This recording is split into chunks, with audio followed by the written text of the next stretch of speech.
భవిష్యత్తులో ఏర్పడే ఆహార కొరతను తట్టుకోవాలంటే ఉత్పత్తిలో స్వయం సమృద్ధి సాధించడం ముఖ్యమంటున్నారు నిపుణులు.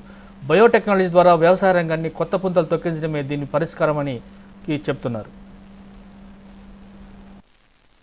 వచ్చే 20 ఏళ్లలో ప్రపంచంతో పాటు మన దేశం కూడా తీవ్ర ఆహార కొరతను ఎదుర్కోబోతోంది.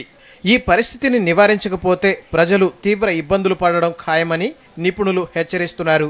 దీనిని నివారించేందుకు బయోటెక్నాలజీ మీద రైతులకు అవగాహన కల్పించడమే మార్గమని కోల్కతా విశ్వవిద్యాలయం professor Swapan Dutta, All India Crop Biotechnology Association director doctor Sajid ఆనందులు చెప్పారు. సాగు భూమి తగ్గుతున్న నేపథ్యంలో ఈ పరిస్థితిని అధిగమించాలంటే బయోటెక్నాలజీ ద్వారా సరికొత్త వంగడాలు సృష్టించాలని వారు చెప్పారు. బయోటెక్నాలజీ ద్వారా రూపొందుతున్న కొత్త వంగడాలు చిన్న సన్నకారు రైతులకు ఉపయోగకరంగా ఉంటాయని వారంటున్నారు. ఆంధ్రాలో విడుదలైన బీటీ పత్తి విజయమే దీనికి ఉదాహరణ అని చెప్పారు. This is a very, very important state as far as agriculture is concerned. So the biotechnology advancement, be it any area, could it be drought tolerance, could it be disease resistance, it could be insect resistance, it could be nutritional enhancement, holds a lot of great future for the state of Andhra Pradesh. And be it success of BT cotton you have already seen.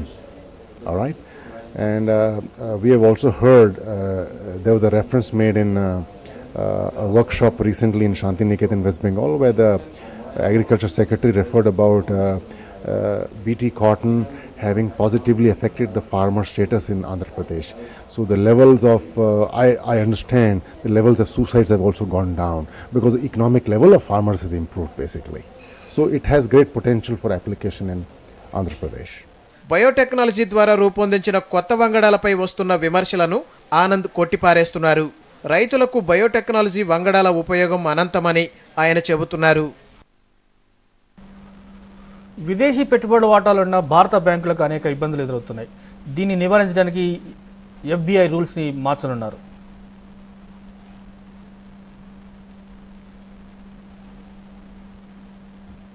వచ్చే 20 ఏళ్లలో ప్రపంచంతో పాటు మన దేశం కూడా తీవ్ర ఆహార కొరతను ఎదుర్కోబోతోంది. ఈ పరిస్థితిని నివారించకపోతే ప్రజలు తీవ్ర ఇబ్బందులు పడడం ఖాయమని నిపుణులు హెచ్చరిస్తున్నారు.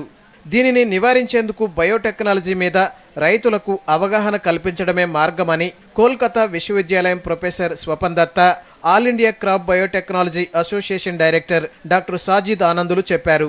సాగు భూమి తగ్గుతున్న నేపథ్యంలో ఈ పరిస్థితిని అధిగమించాలంటే బయోటెక్నాలజీ ద్వారా సరికొత్త వంగడాలు సృష్టించాలని వారు చెప్పారు. బయోటెక్నాలజీ ద్వారా రూపొందుతున్న కొత్త వంగడాలు చిన్న సన్నకారు రైతులకు ఉపయోగకరంగా ఉంటాయని వారంటున్నారు. ఆంధ్రాలో విడుదలైన బీటీ పత్తి విజయమే దీనికి ఉదాహరణ అని చెప్పారు. This is a very, very important state as far as agriculture is concerned.